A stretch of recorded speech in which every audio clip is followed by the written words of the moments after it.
Welcome back. Now, this week's After the Whistle is a very special one. Bryson Coleman, you know who this is if you follow sports here on Delmarva. He's a very special athlete that's been the center of Decatur sports for years. He's made deep playoff runs as the captain of the basketball team and as the quarterback of the football squad, including winning the 2023 Maryland 2A title. Now, let's watch the story of a dominant high school athlete.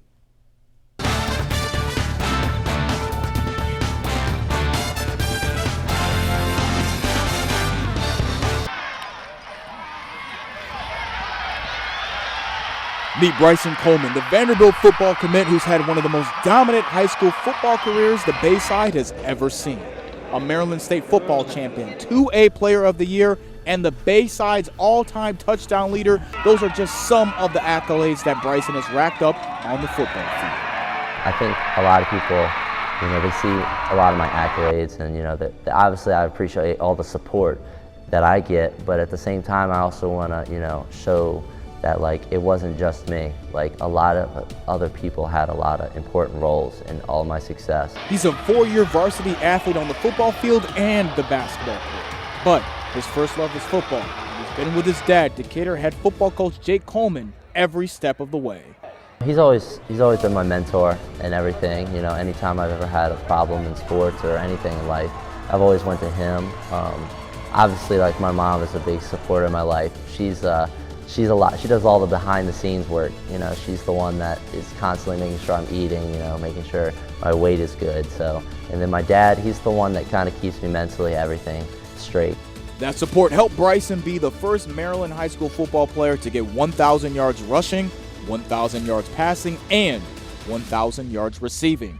He says his talent as a receiver came from his freshman year competing with Ashton Snellsire for the starting QB spot.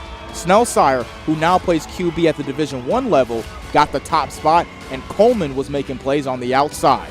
He gained experience catching the ball instead of throwing it. And now he'll take those skills to the SEC's Vanderbilt Commodores.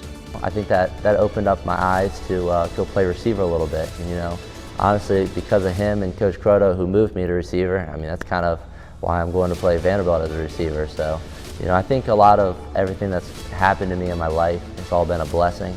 Everything that, has ever happened, I think it's God's plan at the end of the day.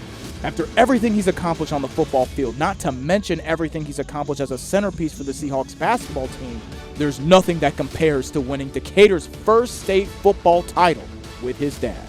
It meant the world. We were always talking about it in middle school, how we wanted to win a state championship, and I wanted to win one with him.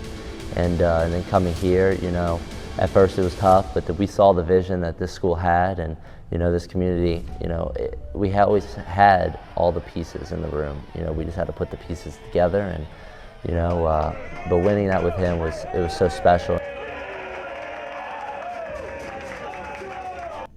Again, yeah, he was the quarterback for Decatur's first and only state championship on the football field. And one thing that stood out to me was his humility and humbleness, because after everything he's accomplished, all he could really talk about is how his teammates and his family and his coaches all set him up and helped him to accomplish all of those things on the football field and on the basketball court. Now, stick around. Chief Meteorologist Rich Wordzik brings you this weekend's forecast next. Plus, $10,000 is on the line as Salisbury continues to revitalize downtown through local art. This is Delmarva Sports Insider.